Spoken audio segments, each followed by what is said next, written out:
Hello, this is Quanra Invest. Today I'll be talking about three high quality stocks that I don't own yet, which I want to own in the future. So the first company over here is FICO, Fair Isaac. So what this company does is it basically gives out consumer credit scores. And so let's look at the valuation and the fundamentals of this company first. So if you're to just look at the valuation of this company is currently trading at an 85 times earnings, a 60 times forward earnings. And if you're to just look at the fundamentals of this company, it's just incredible. Growing revenue steadily, growing net income steadily as well. And then they're growing EPS in the 20% range. And then if you're to look at all the different metrics for this company, like your ROIC, your ROE, it is extremely high as well, showing that this company is an extremely monopolistic, extremely durable business. So for FICO over here, the business model is basically they do credit scores for your consumer. So whenever your consumer wants to buy a car or they want to buy a house, they need to get a mortgage from a bank. And so the lender will go and get a FICO score on the consumer from this company called FICO. And so it's around $5 per user for the lender side, and it's $40 per consumer per month. And so if you're to just look at FICO, basically they hold around a 90% market share in the consumer credit scores business. So there's another company called Vantage Score. They hold around 10%. FICO holds around 90% of this sector over here. And FICO has incredible pricing power. So in 2018, a score cost the buyer around 50 cents, and now it's around $5. So that's a 10x in the span of like 7 years over there. So for FICO over here, they have incredible pricing power, even though the volumes dropped this year. So this year, the credit score volume actually dropped, but their revenue grew by 13%. Revenue grew by 14% despite the volume decrease. So this clearly shows that this company has incredible pricing power. They're able to increase prices at a much faster rate as compared to inflation. They have a software business as well, but the monopolistic one is in the credit score portion for the consumer. So if you think about it, you are a consumer, you need to buy a car. Let's say your car is 500,000. So if your car is, okay, let's say your house is 500,000. So if your house is 500,000 and you need to get a score, which costs around $5, even if that $5 goes to $10 next year, you will still pay for it because relative to the $500,000, it is still extremely low. The cost for the credit score is still extremely low compared to the 500,000. So I think this business over here, it has a lot of room for more price increases. They can continue increasing prices on and on and on because they are, number one, the only company. They hold a 90% market share in this sector over here. And number two, there's no other alternatives for all your different consumers. Next one. So if you're to look at just the bare thesis for FICO over here, it's just these three things. So number one, regulation risk. Number two, valuation risk. Number three, market downturn risk. So back in 2022, when we had sort of like a market downturn, FICO actually, the revenues grew by only 5%, and then the net income also dropped by about 5%. So we can clearly see that whenever there's a market downturn, whenever there's a market downturn, the need for debt for all your different consumers will drop, and so your credit score demand will also drop at the same time, and that is what led to this 5% drop over here. Next one, valuation risk. So FICO over here is currently trading at an 85 times earnings. That is extremely high for any business. Although it is projected to grow about 20% over the next 5 years, I think paying an 80 times earnings for this one is a bit steep. Maybe if it goes to around a 40, 50 times, that will be the time for you to maybe look into this company. That will be around $1,200. Next one is just price increase. So the main driver for earnings growth for FICO now is not just the volume already. They have gotten past the volume stage. Back in the day, they only relied on volume, but now they are relying a lot more on price increases. So like what we said in the previous slide over here, they've increased the prices from 50 cents in 2018 to around $4.95 in 2025 this year. That's a 10x price in around 7 years or so. So if FICO continues with this increase in prices, this could lead to a lot more regulation risk. Basically, the US regulation could be afraid of FICO's monopolistic practices and push down their prices, like what they've done with another company called VeriSign.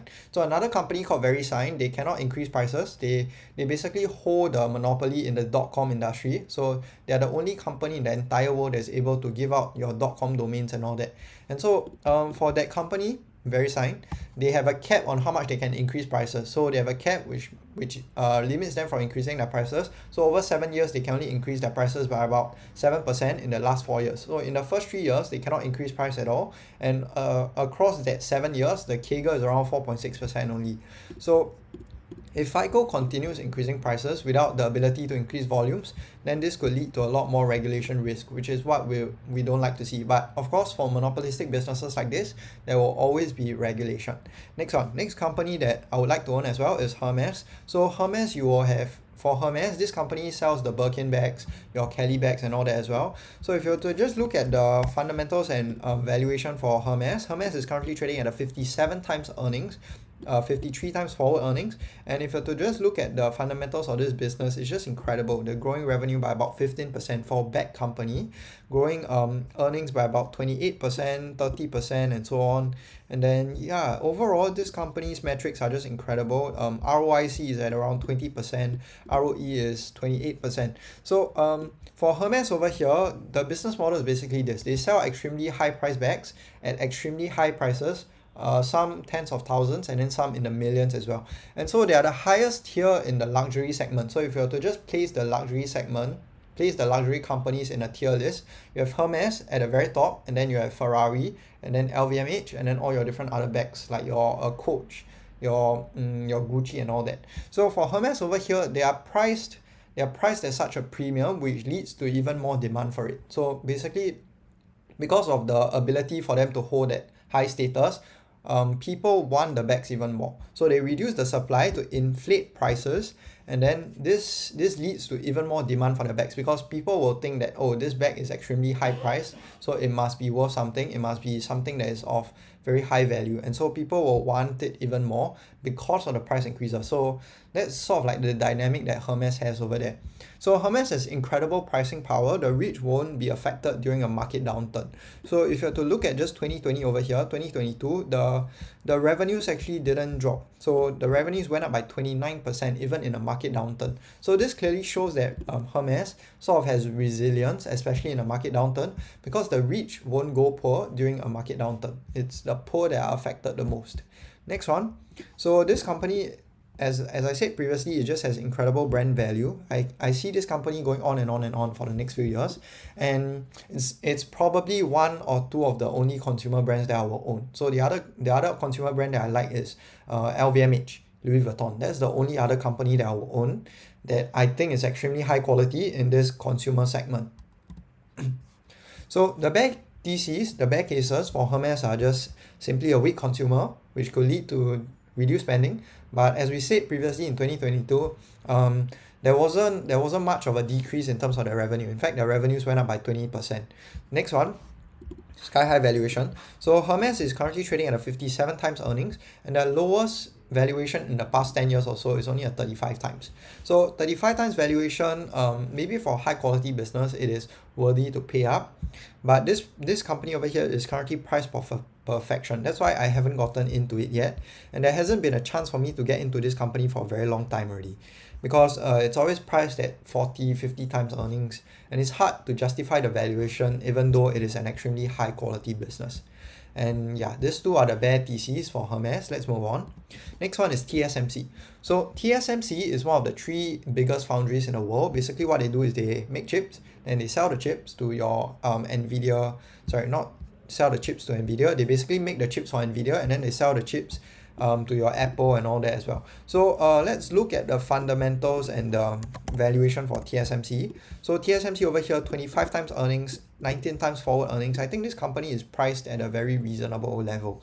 So it is an incredibly monopolistic business, but it's priced at such a low multiple.